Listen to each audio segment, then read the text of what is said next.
alofa o le atua i lenei vaenga o le aso ua tatou aulia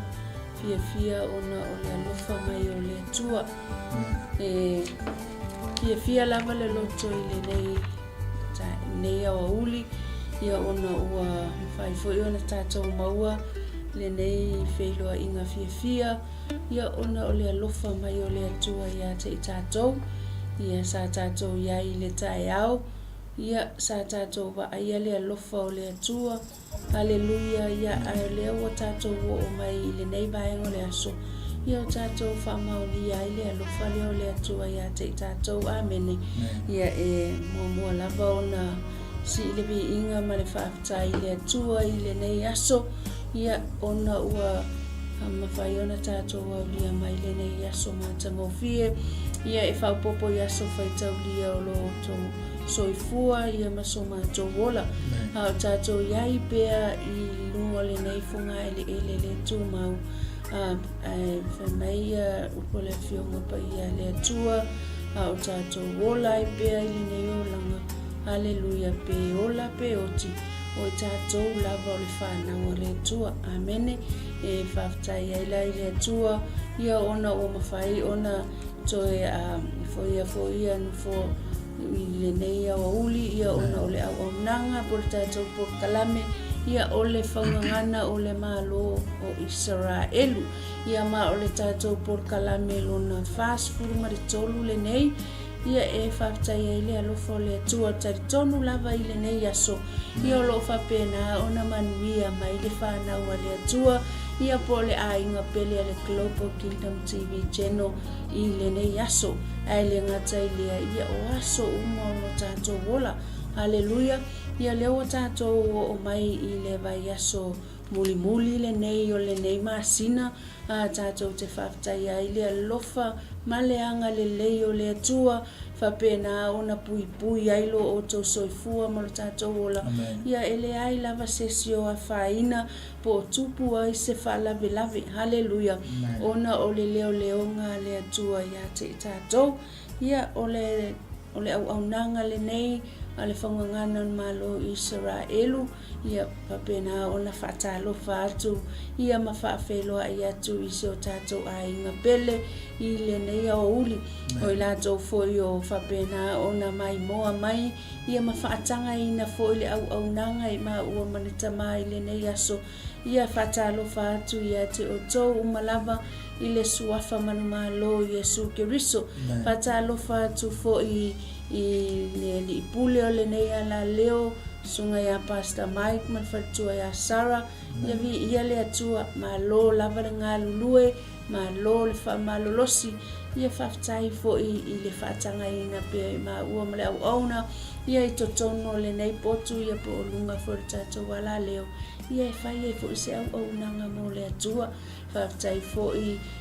avanoa matangofie ia ua ia sa tāpena ina mo tātou mene whatalofa atu fo i le nei au uli i ainga ma wo o pa anga masani a le nei au nanga whatalofa atu ma whaafeloa i atu i le suafa manu malo Yesu Keriso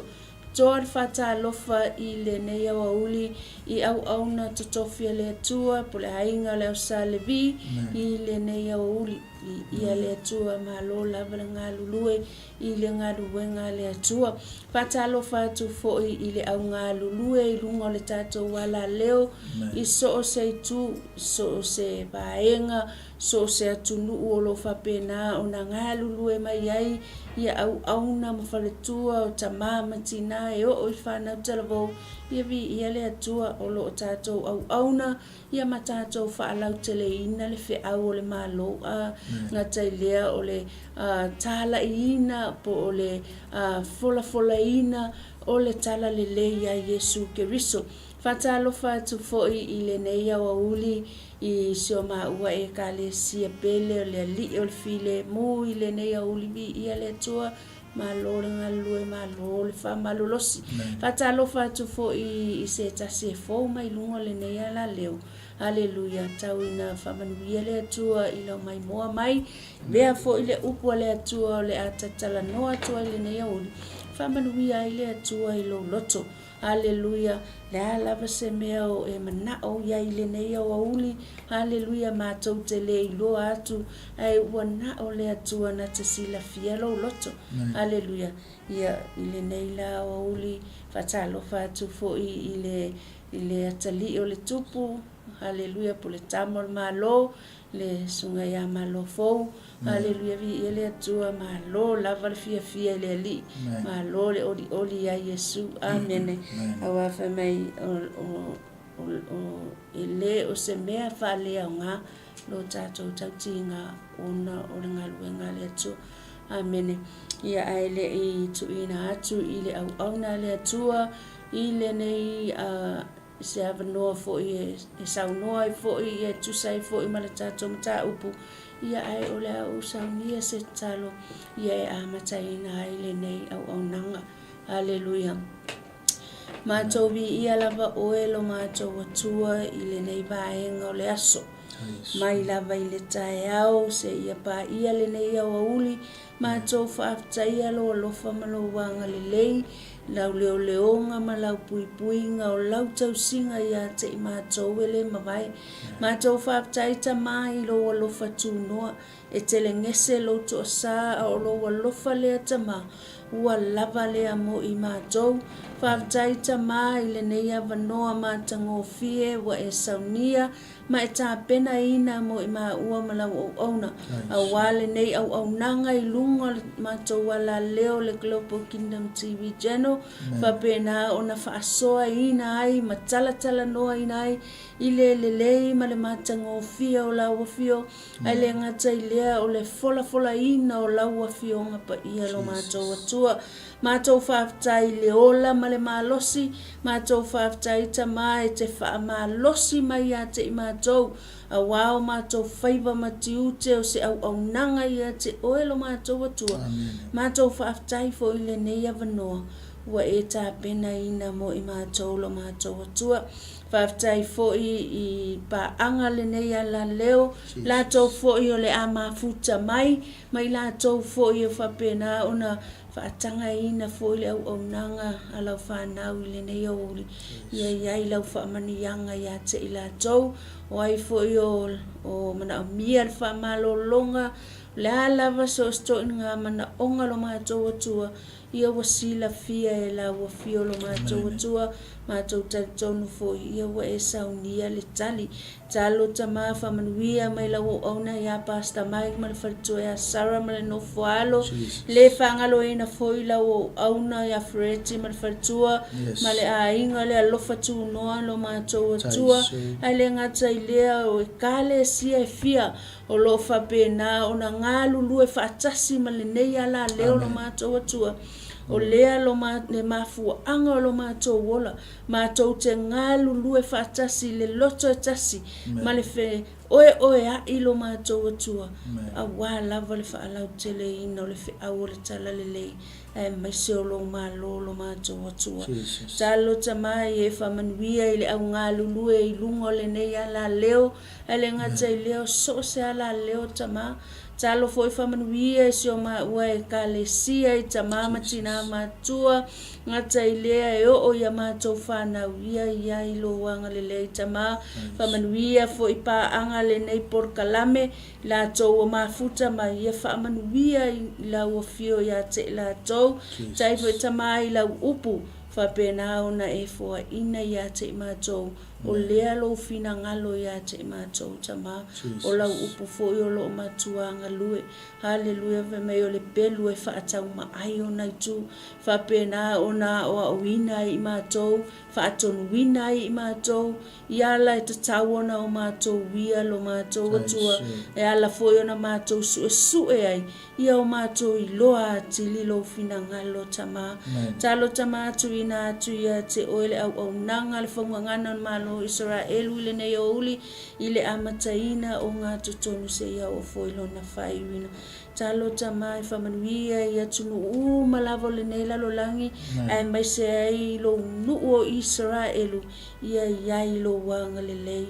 luia mai oe tamā faamagalo ni o matou faaletonu e ala i le mana o le toto Iesu Keriso ua ala atu ai lenei tatalo amene amene Haleluia. Ia la tuina tuloa ile au na le tua ia mo sana saunoanga ile nei au ia ma matatu ai ile tatu mata upu peo na ia ile nei aso. Haleluia. Ya, ia le li maro lava le so ifo maua maro foi lange mai le. Ia mana malu si tatu tunu peo Samoa. Le ngacha Samoa sifo Samoa sai. Ya mese fo yo atunu uma le nei nano langi ufa penao na mapapa ao ya malala ili pa ia mana malu si chacho atunu ia so se Samoa lava uma mai chacho ala leo ia mese fo chacho por kalame masani ia so lulu chachasi o le fonga ngana o le malo sura elu le wo umana o fa lofa fa chalo fa por kalame chalo fo china fa feiro i ro pa ia malo malu ya ia le ri fa tai fo ile tuo chacho mafuta ia sa chacho le mafuta nava ya son tu na yachu ia ono nisi fo yo tu ngia le malu fia ia oso fa fo se pe yo tu langa na ia ai fa te le lava ile tua fa tai fo i le pulenga chacho ala leonate sunga ya pastor Mike fa tu ya Sarah ia ene ngata fuile lang sua le tamaya na tinu ia fa te tele lava ia on o le finangalo malama mai se foi o le pa ia male mamalu ia o pa anga masani o chachu por kalame o le faunga ngana o le malo Israelu ia le li ai le yo ile upole tu ai fa manatu mai a chachu wale chachu te ia lava chachu por kalame le o le faunga ngana o le malo Israelu o le faunga ngana ia ngasa fa macharchana tula vai taimi mo tuana ia tu ia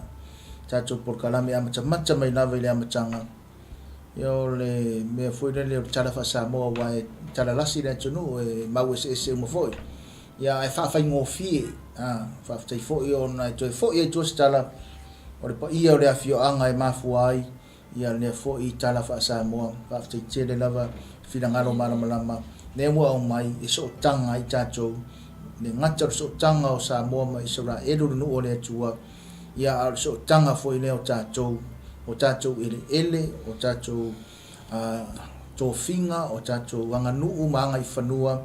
ia mese foi ia le vala wina le tua na vala wa iro to so i fu mo chacho vola le sa chacho tutupu ngai mo so i fu ia ma chacho vola ngai Samoa fa te lava ia chacho nunga ia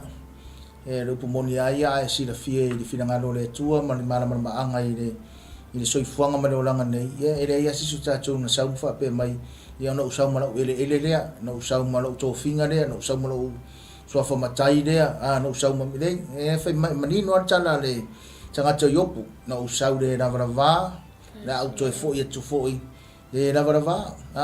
ai pawaran me ma ngai chala le changa cha le yopu mai ia fa manuina pe le suafo yova o le winga nga o le chala le fie fa yatu o le ai le yo por kalame ia maso ina le mta upu ile nei tai au por nei fo i tu la le aso ia vi ia le li o le me le te fia share tu ia te oi on tatu wo le upu le tu o lo o ina ile nei torva yaso ile macho ang tu spa ia ale King's Leadership College por KLC o kilani nei ia le mta upu le o le world view le amacha ai ia no o le tonu me cha o tau sisido tu spa ia me cha theologies of the Bible o le lai macho titala no ina ile tolu va yaso le so far o ia o mai ai le macho amachanga le mta upu le o le tiro la langi na se tiro la langi ia ai o le tau tiro fo ngane le vava ai changa la langi na le chacho i fo i le vayaso nei o le vayaso silion ta u fo i le kalena la vaia i le tule ne o chacho i ia i le chale kalena o le lalo langi le chacho i temi le nei ia msalo lai atu fo i le kalena ale nu o le atu ia msalo le te tarfe ngai lava o peang o karangoa fo i le sia so le kalena fa e peru e ese mai le kalena fa na tunu ule wi ka ko. Probably I can call this world that we are living in, or the side of this world we are living in, is the Western world. Pe fa pe sa no, o le sui mai ai nga sui mai perchanian fingor kalena. Man tur kalena fa e peria o ina fo tono ang tuspa ia e mai le afa le masinga le woka ko iai ba ka ingana pe o machi ya e mai le afa o machi ngai le afa o pelila le kaunga nga o masinga fa e peru ai no winga chana le fa ya chu o nga o le ngai kai mi o le lalo langi o le tele o sano fa pe sa o lo chana le na fa ya chu o le kirisi masi ma tau sanga fo e tele nga sa maka mai lava e tele nga le o sa wan timing e ia ele o ko ka pungi e ni fale pungi fa tele pe nga kalo manga probably 5 years ago or 6 years ago it's a tongi sala pe afa pe se fa pisingi si kong ke mo mai le pe sa o ngalo tsala le fa ya e ko kongin sala pe mga o open no for the roa ile public holiday no ngawinga sa ngakalo mara taiminga pe lua fer sala tongi kala lo for the roa ya ai mori mawina ni sia tala lo for the roa ia si dia ku pe mo ngai do lua fe o le vai taimi na vai ngai na somali pe fa pe fingaru nga si supermarket ngai ya wa de ngaru ka ko fingaru me essentials na ngaru ai le me mga umia taimi le nga fa ma ya o le vai taimi na ngai ai la ulo ai ka ilo i ki ko sui mai tu la fono le malo o le taimi ai ngai o le fa leile ma le so sa o so nga ka pungi fa lo lo o officially ai le taini le back and save o le manager back and save fa mai o aso ange tapuni fa lo ka ko kilo nei ai o le meri ngala tsare fa o le tilo la langi o le vava ai la langi man ku ala le cha chung cha upu nga lo so so ange tu sa mare va no tu ina mo mai ai le so ina cha chu fa ngan no ma lo Israel kong a fe ai nga ia so ma so chang so ma relation ia malam cha upu e mesi for fa ngan no ma lo Israel o ngalo chichara no a chu tilo la langi le kai biringi tato malam lama mo winga upu la langi o le langi a choa ia wa de family church pa ia ba ka ko voice mau masang ia kini se mo fe mo na fa ia le choa le langi le amachanga o ile amachanga in the beginning God created the heavens and the earth na fa ia le choa le langi male la langi le amachanga o le upu langa la langi a choa na langi o changacha o manu o ia man fe le yo le vaula au sami matutu le wang mako fo ile so nga fingane e tolu tua inga langi o le langi ko ke o le langi le lunga chu le mfainga filiva le ia male langi lunga chu le fe mai so le fi o ile tua ia fe mai fo iste tonu ngol lang sai tua iva yo kere lo i po tunu nga fa samo winga no pure la langi no chana no chela langi mo muan la langi me uma saudari la langi no na lua o le la langi che wa chelele upo le winga upo la langi ilonga fa elingi o cosmos ke le winga upo am fayo nga vai ina ini vai nga pe am fayo chacho chara no ai o nga saudari e fa pupu o lo chala ile la langi o le la langi o changacha i fafo atu ma changacha i chotonu mai ngawinga no chala o changacha i le vava ai ari changacha fa kau tu spa ia o le lalo langi fafo atu lalo langi mo ai fafo ku totally disbelieve there is no God they believe there is no God fa medan chana de fa salamu o le changacha valea o le changacha fa mai ele se tua o le changacha valea nga a foolish one is the one who says there is no God.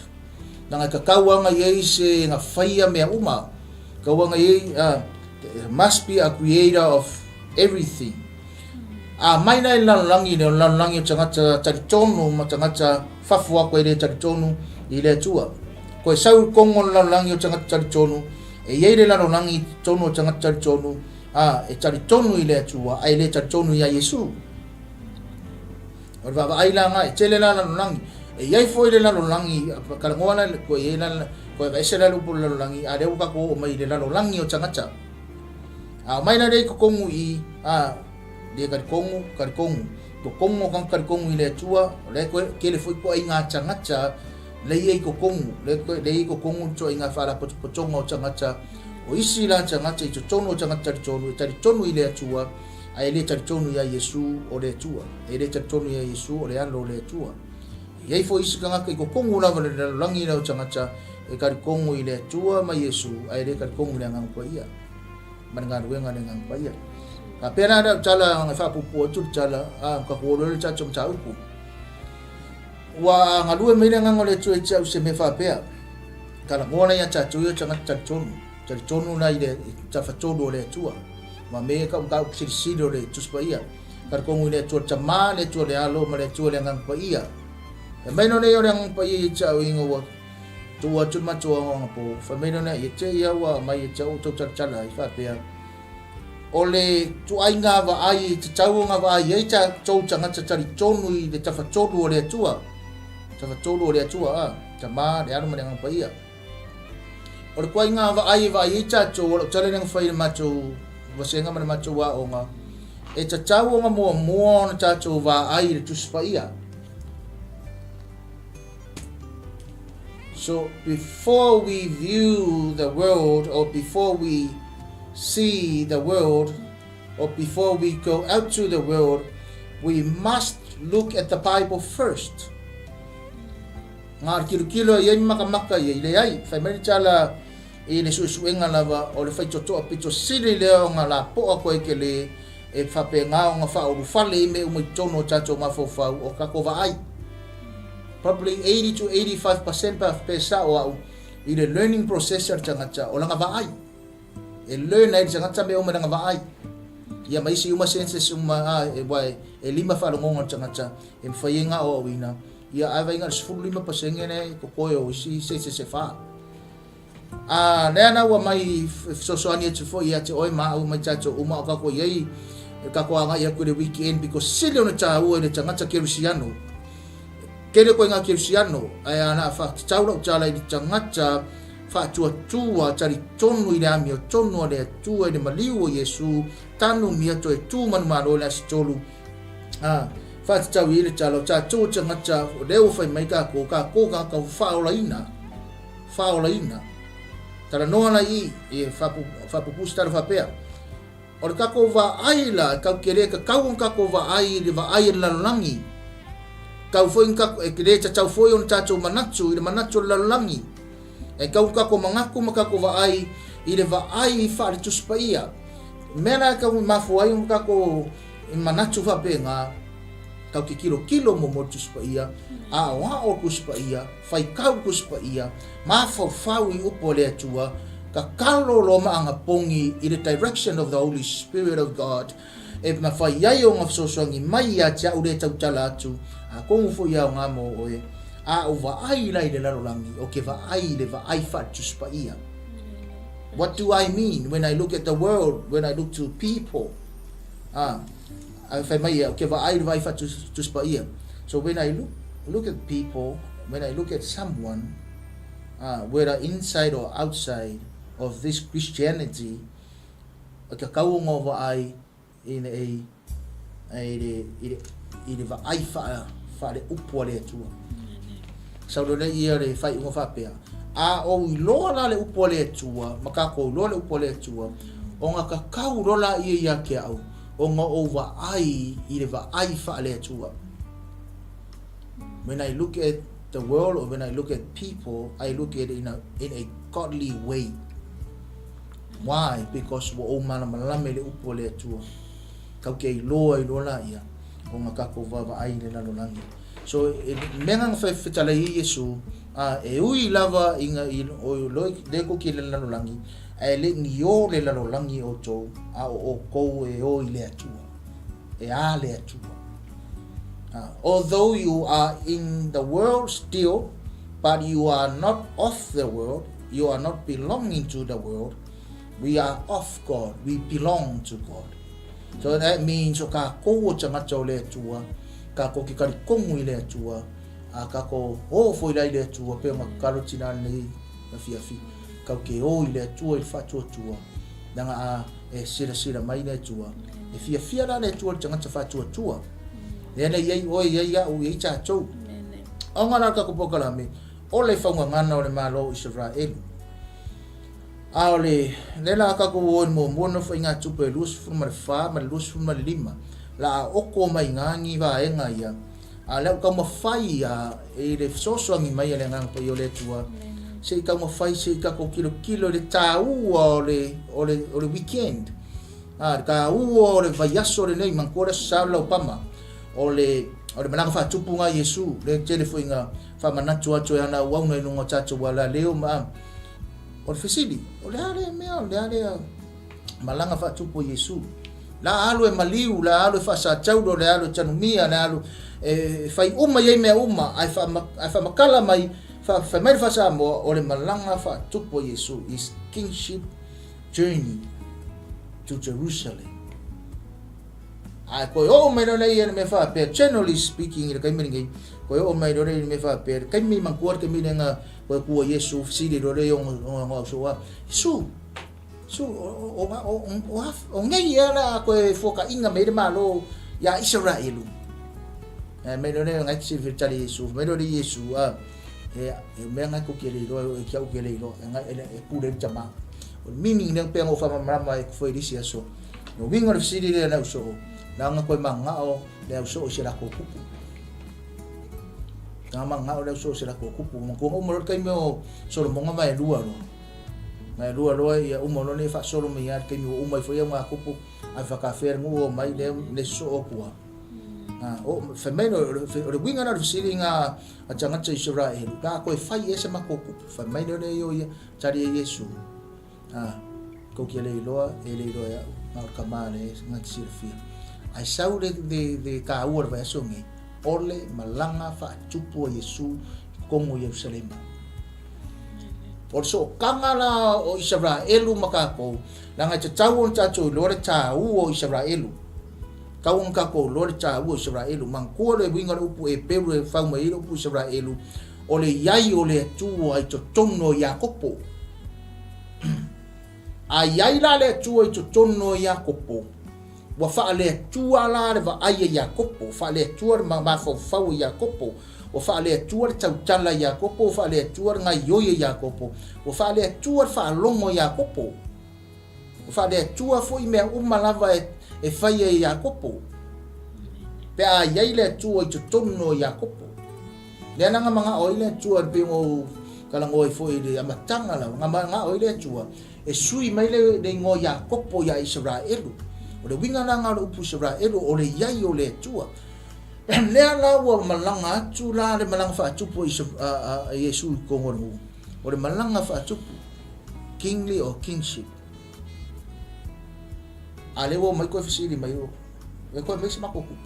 o mai ke mingi le se ko le ko se ko Israel ngal pale miana ye tanga le fa akari le tupu maleli ioli o Yesu ala ka ko bona ka ko tu si fai tau da ka ko ka si fai kau da na su le tu si le tina le fa ngana o malu Israel le nei so lulu ile mo mono foi nga tupu dus fu mat fa fa mo fa mo o basenga nei o le fanaunga a Rona o atali o a Rona ona tapu a viu ele asaro ma ita maru te to fai tau fa mo le na o basenga nei o le fanaunga a Rona o atali o a Rona ona tapu ma a viu ele asaro ma ita maru ya so engena male tau pula vanga fai suru ifa o fa suru ifa o lātou tō whinga ia lātou ngā ruenga, e o atu i le whale o le ali,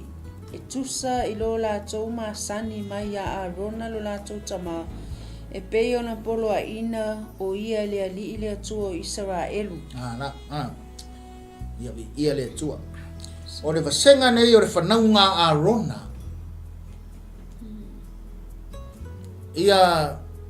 nei ia chacho por kala mer fonga ngana le malo Israelu pe ngo kau fa makala kuira machanga le so kanga mai por kala me male vai aso ta uore nei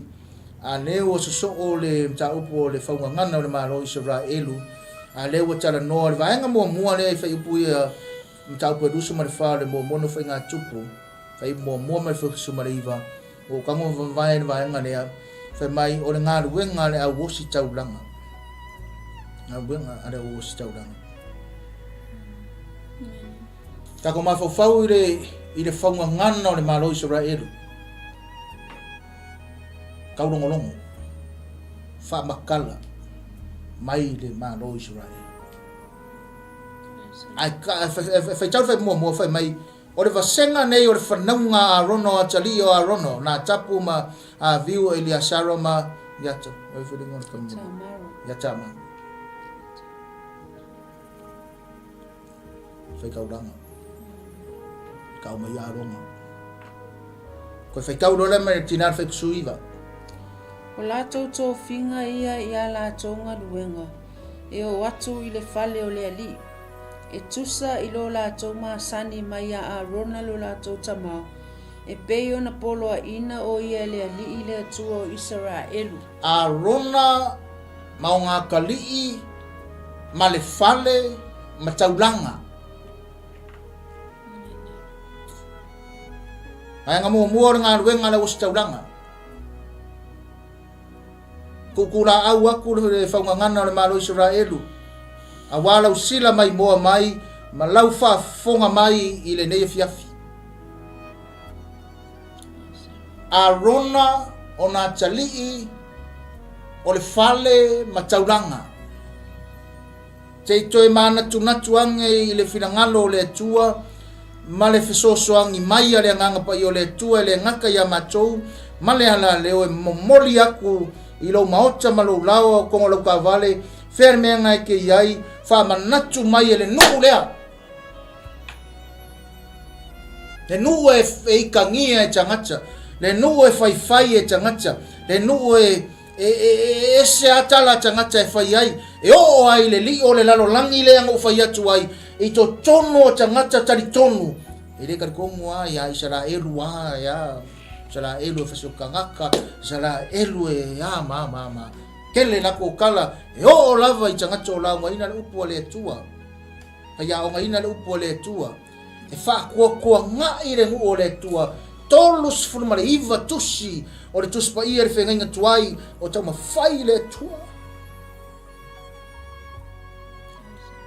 e mo moli mai ngana ese fari liu ai le upu lea te ia o mai ai lau ngana sa mo e o lau ngana e ka ua o e mau i le atua ka ua so se sa mo i le atua mafuanga le kusi lea tere changat se fa chocho na i le fango ngana lea tere changat se fa chocho na i le malo lea ai korus fulu iva kusi o kuspa ia le fea ngai ngatua ia koa ka mafai le tua e fa makala mai e ko ye singanga na ngai de fa sa boa fa matala mai ya te a o martina pasta mike ma marchama ya malofo ma au sa mo fa makala mai e pele le tua no nanu e pele le tua nga fe ngainga pele le tua nga chama e pele le tua nga usinga fe ngainga nea na nga usinga taulanga o nga fa taulanga o nga ko finga o nga vala winga ai fa ko nga i Samoa ai pele le locho le tu ya a ronga akali a umalunga akali a umakali akali yo akali a umakali yo akali fa wau le fanya tauranga se ia o mai ruma fale taulanga fai kaulanga fai kauranga area se ko fai kaua tina fa area kere fai pusu i va fambole o la toto finga ia la tonga ruenga e o atu i le fale o le ali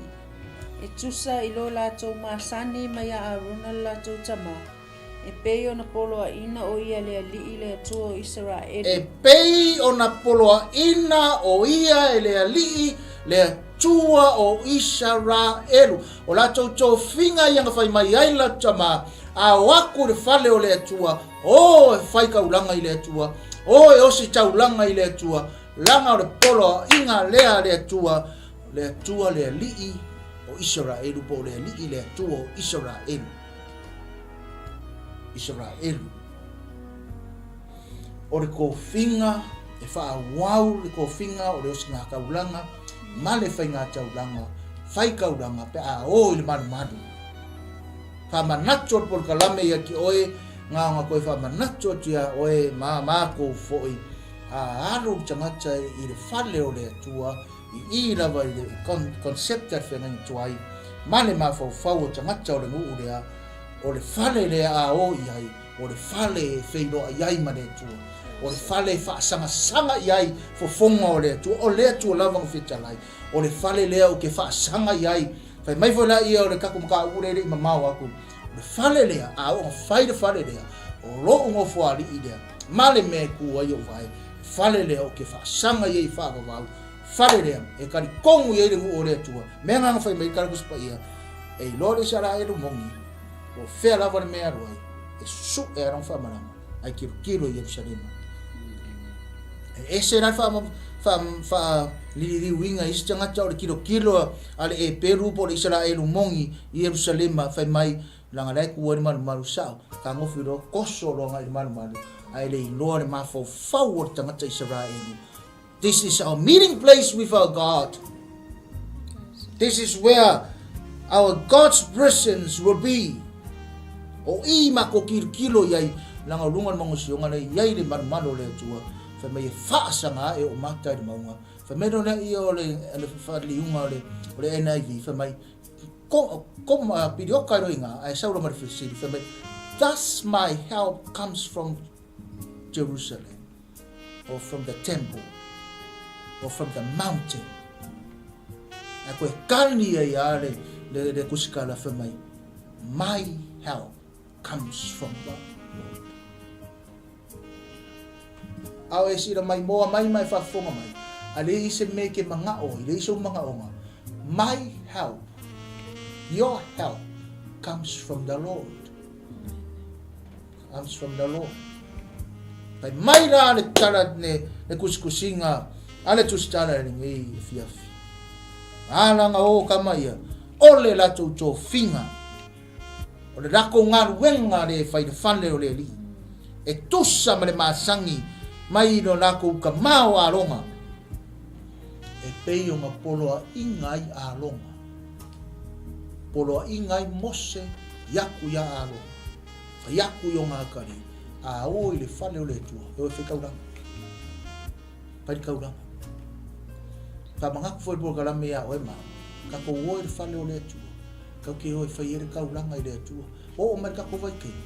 War kauranga le ori e osi ya pengo whekua. Yosi kaulanga e wha maongi whainga o kaulanga mai. O ka kaulanga i rea tua, whai mai o kaulanga loko moia man loko a. O loko. Whai mena, a ka kowora i whara rea tua, mai o koukou ngā kura o kou kingo i rea tua, o le taulanga ola,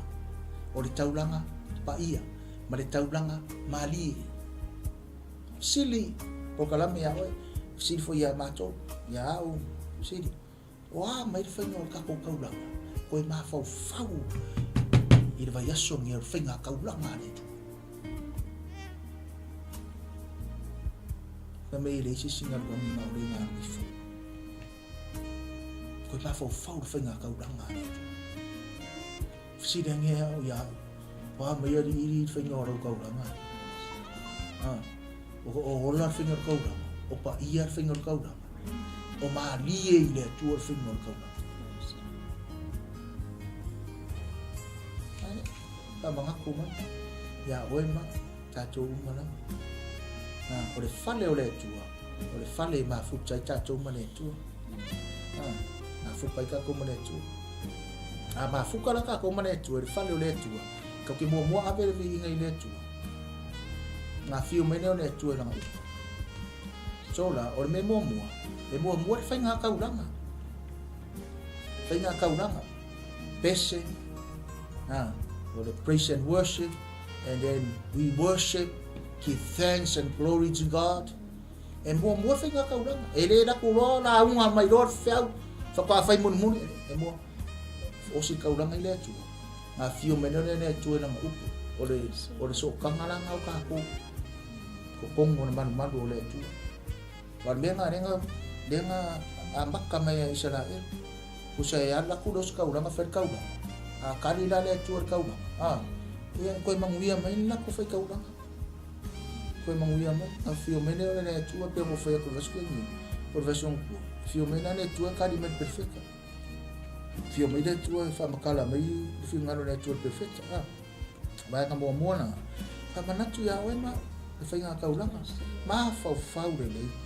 kakani karangoa. Koe mā fau le ni Yesu. Ia le o skofi. Ese fai ngō karikongunga makalenga. Fa mai isi o le pōra stofi lenga a vei Yesu ma makfasa kaulo ia. Pe a kaule kalenga i o ngapongi. Fa kwa meet la i o le kalale fa pe on the third day. Early morning on the third day. E kau mai angai pea na mo fa ku karenga ese kau mo ka karenga ya sola a fa mai si or pola solunga nga lokai ia nga fa masingo nei na stof tai au I ka karenga ia nga vakolele ia le pe pakaku ku lole ma fa sa ko longa na so nas falele in whatever teachings for beliefs o kanga markan ko ngo changa a pa war me o ke mga e kaula i ta to ma fa sa kaulo ka ku wari o le whainga kaulanga mai nina. Wha sa kaulo, o ngā awela ia wakangumi, o ngā alula ia whamea, o ngā koe kure ma malo le sto. A whamena tala tuspa ia, o Yesu, o le peo tala lea le kusia de lepe, o Yesu, o le whaitaulanga sili. The great high priest, o le whaitaulanga la Yesu. Ele I whaia Jesus kaulanga mai ala makanga o langa ministry. A mea ngai na inga whai me taru tu spaia. O le kaulanga le e kasi ai afi. Kasi ar whainga. Ai mai, ele I uru whare akfo Yesu I se malu ma se toto se manu. Ele I arwa Yesu fis kaulanga peo alonga ma ngwhanga ma na whai kaulanga. Ai ngā, whai mai ngā ruako I lunga I korokota I Kalvari. Ngā moko e longa sākau. Nasa singa kurunga koko me umai. Ngā wako re whare kauranga I lumai. Ku mā kila mai. Maka ngā ingo sia. Sawa inga. Kua inga. Waulangia. Ku maka ngai le alo le atua. Misa, si fisa kauranga mo a uang sana. Si fisa kauranga mo lang sana. Ai se kilo I chalata. Ele ngā kia le alofa o le tu. Sa moa man sira mai moa mai, por kalam me fonga ngana na malo Israel. Ele I kupu I Lucia po fea mene, kupu I malo le tu. E malo le o ka ngaka le fai, le mangingo a kaluspai. Mangingo a kaluspai. Sala elo, fai aku sala elo la koro mu. Awa o le latu le tu. Mai ai le tua, mai ai Yesu, mai ai ave I ora ngule. Whaire kauranga mo e me ka. Ka kōr vai ngai lua. O le kau whawase nganga o whainga o malu le, ne kaimine na o le au sale vi. Se vei kau mene le lua whawhai koe luse furu. Luse furu. O lato nei o e watotoe o whanaunga levi. O le atali o Amaramo, Sepuelu, o le atali o Sepuelu o Yetaia. E kauro rama te tōru sefu. A o atali o Musi, o Maali, ma Eteru, ma Yeromota, o le whanaunga ia Salivi, e tusa ma le ainga o lato tamaa. O le whanaunga ia sale vi e tusa a inga o la tutama. O le vai vaenga le pe o le pe o le ngau whaku le. O le vai vaenga le saua ia tupu mo tupu lua mo no fenga tupu lua no fenga tupu sawa markusi re sera fa solo me ya o tusi ta ua o tala fa solo picture i me tupu i le nu o le atua pe me ta o historical books i vavaenga o tono o tustu singa tuspa ia i o nga pōma o nga kaimi makangaka ma mea na tusia ma kusia ai le vavaenga na le mantua la o le leanga o whea turisia so o Arona o le whaitauranga a o Saravi ma nga whanga o tusa ma tō whinga ma a rea tua nga whai aku i o rako au ngaka ma o le ngā ruenga o le manu o le ngā ruenga e whai kongo le manu mata mai rawa i whawholo toa le manu o sau ka kongo le whapaoronga sau le kape nganga o poku ma mea umalama o ipu ma mea umawapenga ta pena mea o le tauranga e fiso soangi na le au te whangaunga rea Saravi i a Arona ma le au wosi kaulanga i le whainga o le kaulanga o le lisi o lau Saravi whangatara mai ai ia nanga ke le lawa whangau ai solo mai lava o le ngā ruenga le au Saravi fisosoa ni ai i le au wosi taulanga e ngā rurue whaatasi i totonu o le malu o le atua i tonu lava le nuu o Israelu ma le tala le tuspa ia ko o mai fo ila ia ia tātou lau tele kako kilo la ia i le whainga taulanga le atua momoli mai ei se au whaapea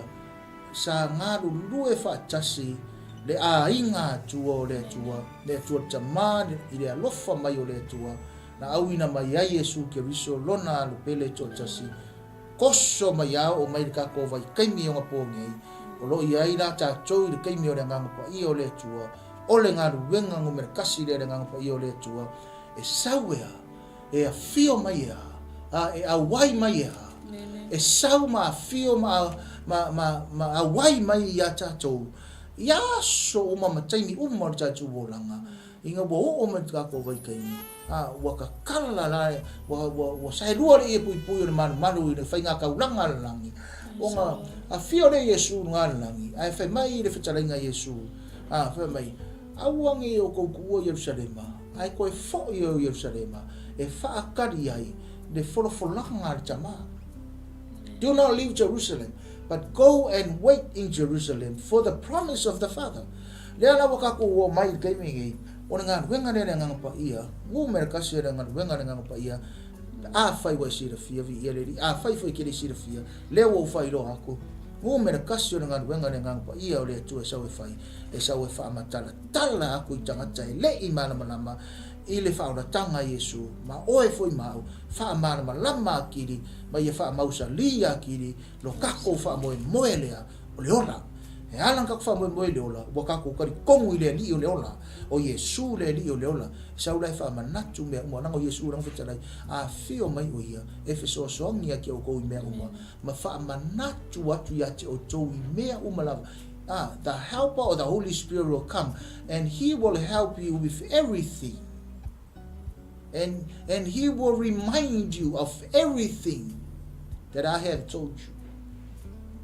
E sau e fiso soangi au koe mea uma ma sau e whaamanatu watu iate o tau mea uma o whaia a sau nale ngangpa i o le tu e whaamanatu mai a kako a kako e leiloa o nare mena kako e loa a e whasiri mai nei kiau whawhewhenga o loa mea whai mai e Yesu a lea whaikau do pura renga o whaiako e ala matanga a e leiloa la ia ngai anu lona i se aung kuspa ia alo le ke fesiri si fai aunga alo e ngofo leilalo ma fai mene le tala le tangata le poto Solomona pe alo kusi e fai la aunga ngai fai mai o le tangata poto e alo i le mea iei le aunga e fia e alo e ao auina fai mai e fa tupu tele ina le ata mai po le poto le tangata e fia e aro e whalongolungo i le aonga si whai aonga ore whamaina ore tangata poto e fia i le aonga ia wa whamewera tala tu spaia o mai no lai disi vai ngalonga lua o le kala le kusi pa ia I kusi ale Timoteo le Kamera na ia o le tala tusi pa ia o tusi pa ia o malama o ngai o ai o ai fa tonu ai fa poto I fo I le amio to a sau do dai le meno ngalua I le o inga mena I o le o inga ni se me fi le mo ai o le me fa longo ko wa ikai nanga laku le laku ka fa ko ko ma wa o fo inga ni se o nga le mu ai laku ro ka ka o ai e pe o ai ke fa longo ma ko e fi fusua ai fa mena ai o mo sa ai da o nga e mo le ka ko mo le me le ana winga ro tala le ka u fa ku I le a inga to the Trinity of God or the triune of God o I le va nga le mo nga ru fa kasi I ko pongo le presence o le manu malo le tu nga le wenga e fai le tu e fa ka penga I le fai nga ka ulanga le tu le I le au sa le vi le nga ru fa kasi male au oska ulanga a longa mang fa nga ka ku mai le aisia o ngor polo inga le tu o ngor ko finga e ka mai ia e tusa mare a inga o la tu tama o ko finga ne nga ave le tu e fai uma na ele ngu le me uma o nga o le tu e fisiri mai na ye kia ai fa fe na fa sioki nga ka ma kaua ma me uma na e fai a mana malama le tanga chai le tusi le na ngele le vas ke me kali ko le fisiri pe ai a mo se ke mi nga video kule ma waska one on one foi le 1 or 2 hours fa yang so ngi kyo fa ma tu si de at the back of the mind of the para mio Israel le ngai ma tanga cha umo Israel o le file mura o le tu o ko nga file mura na ma ko pula shalom ese unga va nga ma kai me fa ye na mana mai fo ye nisio sa so I fua ye ma so an fo no o le tu ole fina ngalo la ole tua le inga ngamuri mudi ka ye ya o le tua pengo fe ko disi ma por kalame le sa tara no aktu di ficha le ka ko le o na e ko e o lalo lo piko I lalo I casa I le vama le kwa oi mai ko picho ko e pauanga me le manga o ya Israel o kilia uma se ana va ngane ka o le Hamas na ngole au Hamas e fa ku fa la velave na ngai ko kisi le firme kupu aka ko wongi me va pena ai ngaka va ai ar changa I me o le lalo langi le fa fo mai pe ngo fa yaku on ka ko fa searo la ya Israel ai ka ko wo ko ngo le Israel langa e me cha o le Israel le kingo mai e le Israel fa le nganga le Israel fa le nganga na le fa mai sio ta cho sa ale Israel fa le nganga o la vai ko kongu la vo Israel I me ka o le spiritual side of Israel or the Israelites la pe fo linga mai nga ngongo mai fa fo le siva ngana a o mele ye kusa ma le polo inga le tua I a inga o la ko o nga kama ya ka ko mana mana I te sipai ka ko ola le vai nga muli o le au fai pese o le manu mal fai kauda le tinale tau perusu malima fai bo mua ma fai po eval fai unga tatu ko kalame o le au fai pese o le manu mal o ta vita mali o au o vai eseina muringa duenga ia tali o asafo ma he mana ma yutana e perfecta ki tara mana peli masume balo o le faita o fo ile nei o ala tou o le faita o fo ile nei o ila tou o tangata fainga duenga e tusa maala tou nga duenga wala tou fai ai le bili I o la tou tau singa o e iti e tusa ma e matua o le o ma le ua o ina o le au fai pese o le manu o ta vita ma li o au ua vai ina mo le ngaruenga o ata li o asafo ma he mana ma yutana e pero feta ki tara mana peli masume palo vai o le vi inga lava o le tapua inga ma le vi inga o taulanga I le atua e vai nga longa koru le o le au fai pese o le manu mangkuala le wa ka ko a maka mai I ka kongo le man malu le au ska ulanga le man malu au fa tau ranga le man malu ora au nga lue I fafo mai o le man malu nga wenga le man malu a le la ko fa manga ko mai male au fa peso le man malu a vai le ma ngai yo le mene na o ka ngoi fa mafa tu I nge fi afi fa mai e perfecta I kitara mana peli masume pa au fa pe a wi nga ye ni me mo ai nga o ka nga kai perfecta a le ko le usa wa I bo mo no foi nga tupo e lus fu mane di ma fai upu mo pe sa wa me ora wa sa fo nga wa mana o ya chan e perfecta I kitara soli a pe ka ingal pe hei le nu ue le kale si pa ia le tua ia o tou ale fe me e perfecta I kitara ma na peli masume pa a faio e mai fa fonga mai peke mai mo fo kango siata to por kala a faio lai e ke ko sa foi pes ka piang ka ki kala ki palau pes Pangko da ia I pu mane le ana u fa mai o ka vika o da wa safo mare au vai ngai o vai o da foi peso man e perfecta I kitara na peli masume pa dongo winga e perfecta foi me o la auso me ka perfecta no minga ore menta ore perfecta e ore au mai o se fe au a prophet will always come with a message will always bring forth a message e au mai e ia fe au niki oa me ore saying ne fia I atinai so se kai mi so se me e fai makale sia me umananga fe mai e mafai o ngala unga le pese ai le mafai o nga pese le la a le ufa popo mai I tara tuspa I le se kala u kala tuspa ia e mafai o nga perfecta le la au a fai nga ke ka le la au vai e kari kongu ia ida u ka ida u kana le la fai atu ya fai da yesi sira mai pe mai mofo sisi murmuri kusa ole si chamacha ga ka le ka ngo ko chamacha pisi fo ya nanga le ka ko o pole tuspa ia o ngola au eu ka umai ora foi pese ale foi mai e perfecta la ka ia I la ko me ia ka ora winga mo la nga me a ka la le la a ka le wai de si foi nga le ku ka o changa char me ka la a ka la e va ko ei mas fe au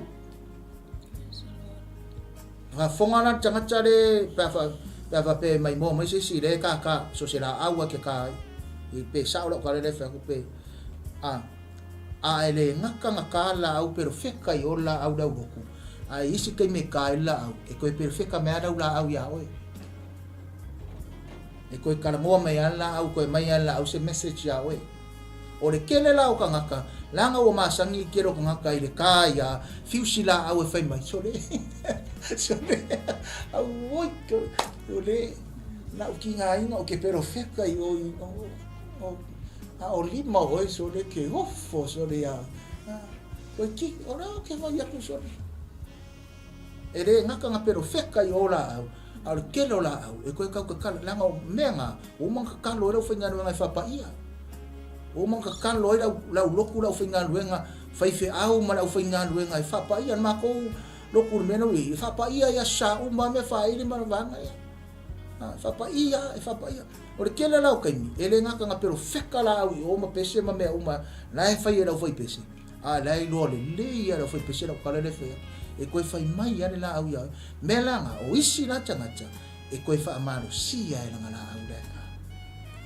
e o mafau pe o fa ma vai ise me wa ika fi au ika kai pese wa ika disi o uso ngada fai pese ai ke lakura once ke mo foi no manela ka la au no ke fa long mo ko kala me fi au ia ai kau kala mai lau la au ngai pero feka le mea sone ki kala po lau ki palau kau kala me langa fa i le le ai me sena lau la iki ai ko ai ia lau matui ko kongo worship team korpu lo mo fa ka ia ko le au ma ko kuana ka fia de mai o le fa pa yang o le ko ia isi au de ma ko le fa maong ale au ma ko fa maong i le ka fia ale au la iki la pise ka alunga fu ngal le me ai me langa ringa fa fonga mai if you are young if you are a teenager and you're playing that instrument that is the reason why you love to play that instrument when you come and play ai se fela lu lang ki ola e ke saula ke ngofo du mala aunga e ke ka lo ke fa longo funga you like it why because it speaks to you kala ngoa mai ya we kala ngoa aku ya we den mene tala no me tu spia fa me no va nga mun fa poi valu se ko fa tau tin fa mo le na fa au mai ka pokola. Thank you Jesus. Wala to fa ya ile bili o la to singa we iti e tu sama e matua o le a o male ua o uina o le a o male ua o uina o le a o male ua o uina fai le bili ma me lava le au haiti vai no ko nga ku la haiti ma le au matua a de ufa manga ku mai o le au haiti ma le au matua ma le au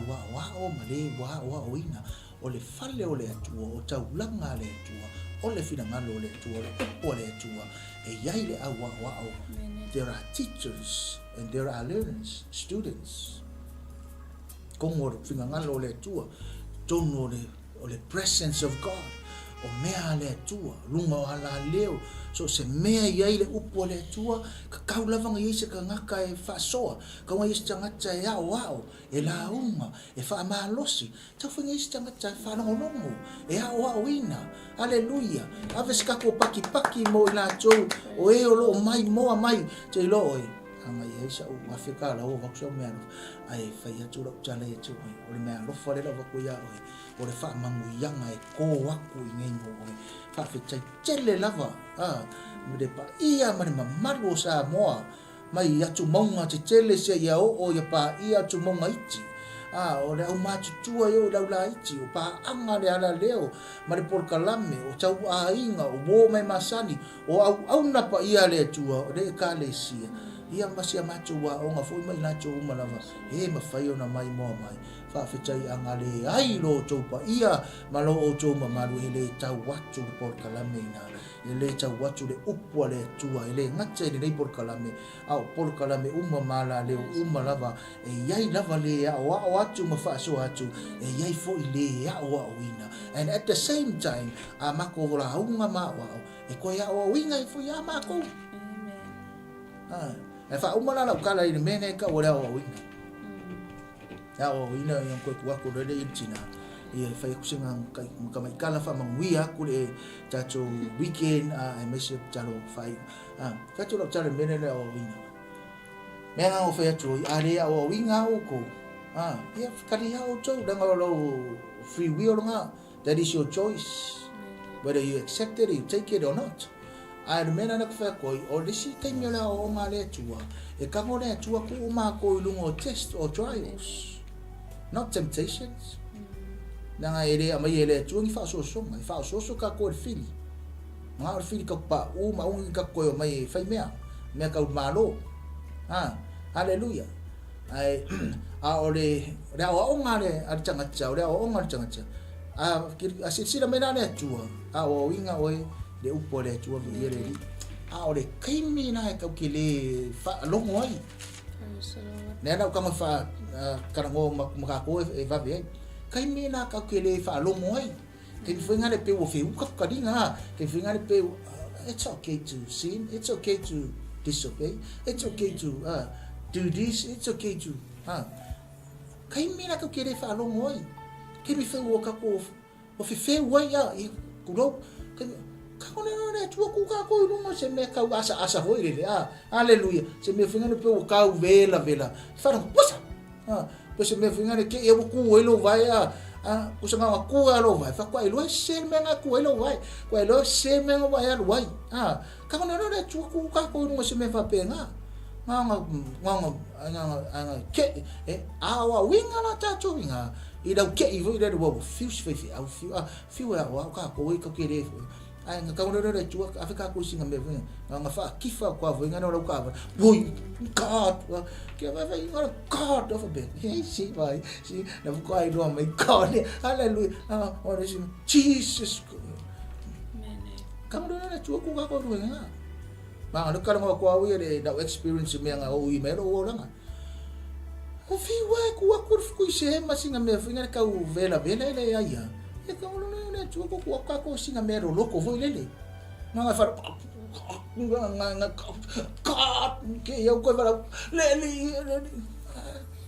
fa pera o le ya o malea o wina malea o wina ya o wina se me nga o wina se me ta o ne weekend nei sa va ringa ka ko verso ni se que o família se o marido isso o livro no ama e aí é uma ai ta o ai como e fa ka o that is your mindset como e fa ka o se o ka karo fa ile tua ya mai a mi o le ia ngi weekend mangi va yaso a maso mo ko yo lo so i foma marcha chobura o ngane tu o ko kura au ko fa mangana malo Israel au ngi ngale aka e pele ile tu lo mo e pele ile tu lo upu ko suru iva kusi pe mo fa ya por kusi na ave ya sena e ai au mamo o ma o chacho kama ngi ke ra kule tu ai de tuina tu tina mangi ke ko en on iva yaso e marka ko nga ia ku ile vai yaso ma de weekend pe ko sili o ka uwa mo wa o chama sa ai fia ma wa ngi le o le fa tai kama ngi le tu no yesu le amen. Hallelujah, praise the Lord. Ya abi esa pati ya tu ya laila na upu. Hallelujah, tato falungu yai ile neia abai le aso ya pole neia wa uli ya utaritono wa fa amalieina lo finangalo e maise ayo lo loto e ala ile upu ale atua e le o sa tato upu. Hallelujah, ai ole upu ale atua o lo whapena o na momoli mai ai le fina ngalo lo le me pitosili ya ona mana o ai le atua ia te oe maau yaso umai mese fo yo le ne yaso o lo tatou talia le o le upu. Hallelujah, o le upu o le ola o le upu o le atua o le whiau o whapea ona ngana ina fo ima fola ina elana ona nea o uli ai whawhetai le loto i le atua ona o lana whiau o ta ua fo i le au na le atua ai o se mea lava o whapena ona whaamanuia mai ai le atua awa e tele mano ai le vaenga o le whiau o le atua o whapena ona momoli atu i lo fina ngalo i le nei au auli. A tari tonu e tasi lava se mea, tasi se upu mai le whiau le atua le nei a peo na mana vaina lana au na whapena ona whaamanuia ai lo loto. Ai peo na tā ua le au na le atua ia le tusi lea le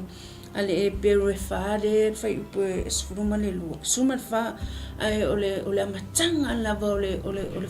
fai mai ole nei ua ia te tatou le osi taulanga sili hallelujah o ai le osi taulanga sili le o lo ta ua i le afionga pa ia le atua hallelujah lea ua tatou whaalongo i ngā luenga a le whai taulanga hallelujah po le osi taulanga lea o le toi ina leo Arona mo nā tali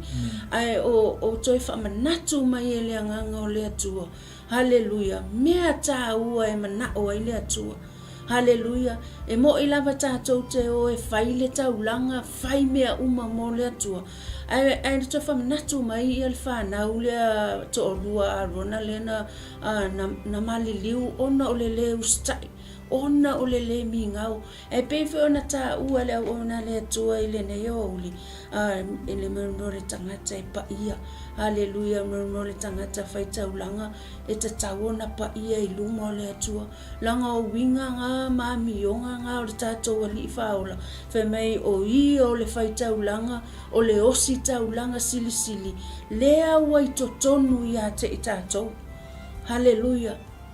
O le taulanga e tasi ai afe pe ona ta ua le au ona le atua. Na saunia e le atua. Mo o e ma au tātou i ai le neiva yaso. Pito sili ona ta ua. Le sos tangata kerisiano. Hallelujah. A whai o lewa, whai mai le upo le atua, le awhionga le atua. Ua i totonu ia te oe, totonu ia te au. Totonu ia te tātou uma le osi taulanga sili sili lea o Yesu Keriso. Whamai o le taulanga lea lea tua. Na ia saunia i le lua afe tarusa. Taruai. Na maliu ai o ia. Whamai he already paid the price. Whamai, but that price was a painful price. Hallelujah. A o sau no le ona le atua. Ai whanga le lai e mai le upu whapea. E le mawai le manongi o le taulanga le tasi ai a whena whai e le atua. E le mawai le manongi. We still smell it. Hallelujah. O lea tātou te langona lava le manongi le o le taulanga e ala i le toto o lea li i whaolo Yesu Keriso. Whamai o ia o le osi taulanga sili sili. O whea le waiai. Whamai o la waiai o ia i le langi. O lo o tū o ia i le tū tamatau o le atua. Hallelujah. Whamai o lo o whai o ia ma whautua. O lo o whautua mai a te tātou. I so se taimi. So se aso. Hallelujah. Ai whawhetai le loto i le atua. A o toitu umina mai e le tamale a vanonga. Ono whawhetai le atua. A e sa uni atu le nei weekend. Tātou te whaamana tuina. Hallelujah. E le o toi maliu Yesu. Wa uma o na sau le taulanga le na saunia le atua. I le lua afe tau sanga tanuai. Hallelujah. Ai olo o tātou la ngona ina pea. Hallelujah. Le tā ua o lea taulanga na ia whaia mo o e mau. Hallelujah. O whapena o na tā maua i le oli oli. Wa tā sapi ai vaa o mani. Wa tā maua i le fia fia. Hallelujah. Wa tā maua i le avanoa. Whai mai tā te ulu atu ai i le mea sili sili o na pa i aisea. Ona o Yesu Keriso. Hallelujah. Le asa ta penanga o e ta pena atu ai i le nei weekend. Hallelujah. I le whaamana tuina o le ngā luenga na whaia Yesu mo oema. Pau ala me mana o i le atua a ingo le Global Kingdom TV channel. Hallelujah. I le nei weekend o tātou a ngai atu iai. Ia fia lo loto. Hallelujah. Ia tā pena lo loto e te talia i le whiau. Hallelujah. O le nei weekend. Hallelujah. Ngata i lea o lunga o le tātou wala leo i fuafuanga. Ngata i lea o porkalame o totoe o le neiva yaso. Ia anga le leile atua ma whaamanuia. Hallelujah. Whaaftai fo i paanga. A le nei a porkalame o le whangangana o malo Israelu. I lato malava o wa ai atu whaaftai tele lava i lo mafuta mai i le nei vai o le aso. Whaaftai i lo taimi, whaaftai fo i lo shea ina o le tātou porkalame. Ia o lau comment mai fo i le amatanga o le tātou porkalame. E te whaata alofa mai ma e whaamanuia mai. haleluia ua silafia e le atua mea uma faamanuia le atua i se o tatou aiga pele o le Global i lenei a uli a maise foʻi o le agaʻi atu le weekend faamanuia foʻi le atua faafetai foʻi i le tatou pulega le alii pule ia Pastor Mike ma le faletua ia Sarah ia ona o le auaunaga foʻi ia e maise ia o le avanoa foʻi ua faapena ona tatou iai lenei aso i le faugagana o malo Israelu tauna faamanuia telele atua i taumaga e maise o fuafuaga o totoe o lenei vai aso maise foʻi o le agaʻi atu i le faamanatuina o le maliu o Iesu Keriso haleluia ia faapena ona faamai le upu o le atua ia e taofi mau haleluia ia e taofi mau o Iesu o le osi taulaga silisili pe ona tatou faalogo iai i le upu a le atua i lenei aso tauna faamanuia le atua i o outou loto haleluia o ai foʻi o iai se manaʻoga faapitoa haleluia o e mafuta mai ma oe i le tatou polokalame alofagia e le atua ua o ia silafia lou loto silafia lou manaʻoga haleluia faamanuia foʻi le atua i le auaunaga polopolokalame o le asosoo mai le auauna ia gata foʻi lea ia o le le atinuu malo fou ia iai le faauʻuga le atua faamanuia foʻi le atua le tapuaʻiga le faletua ia Sarah ia iai le faamaniaga le atua agalei foʻi se o maua e kalesia haleluia faafetai la outou talo ia e maise foʻi ia o la outou tapuaʻiga ia ua faiuina i manuia ia le auaunaga i lenei aso ia ae o le aʻosaunia se talo ia e tapunia loa ia i le tatou polokalame tauna faamanuia le atua i lou loto i lenei aoli haleluia Jesus le atua lo matou tamā o lenei auaunaga sa tuuina atu ia te oe lenei ua faiuina ma le manuia faafetai tele a tamā i lau upu sa o matou luluina i lenei aso tamā au faalogologo mai foʻi le aiga le Global Kingdom TV channel lo matou atua i lenei auli ia e faamanuia ia te latou ia faapena ona avea lau upu e faapena ona fesoasoani ai ia te latou ia faapena ona auauina i pea la matou tu o la matou savali e maise ai o lo matou mafaufau ma o matou lagona lo matou atua o lau afioga paia e faapena ona vaevae tonuina ai lo matou ola lo matou atua e le gata i lea e faamasinoina ai o matou manatu ma lagona lo matou atua matou faafetai tamā i le avanoa sa e tuuina ia te matou faafetai luga o lenei ala leo faapena ona momoli atu ai lau upu i loto ma finagalo o lau fanau faamanuia ia te latou malava mafuta mai a le gata i lea o lau auauna ia Mike ma le faletua ma le nofo alo le gata i lea o le tapuaʻiga lau auauna ia Fereti ma le faletua ia Tise ma le kalesia ai le gata i lea o matou aiga mauō nisi foʻi na mafuta mai ia e faamanuia ia te latou au faatapena foʻi matou le nei weekend i pitosili ona tāua i so se tagata kerisiano ia iai louaga lelei lo matou atua o afuafuaga o totoe o lenei aso ma le auaunaga a lau fanau ia e aga lelei taʻitaʻina i matou agaga paia i mea uma o matou faia i lenei aso e manu ia ai i matou magalo foʻi se upu le tautamaliʻi lau faafofoga se upu foʻi ua faapena ona so ona lafo tamā ia e faamagalo tamā e le ala i le totolo alopele o Iesu Keriso faamanuia e lou nuu o Isaraelu ae maise o atu nuu uma o lenei lalolagi so matou atu nuu pele o Samoa faamanuia mai o e tamā i le taimi foʻi o atu i luga o le auala ia leo ina i matou lo matou atua laveaina i matou i o wala uma e sauga lemu ai i matou i lenei aso ia o lenā le tatalo tamā foʻi ai ia te o le viiga o le faamanu ma le faaneataga amene Amen.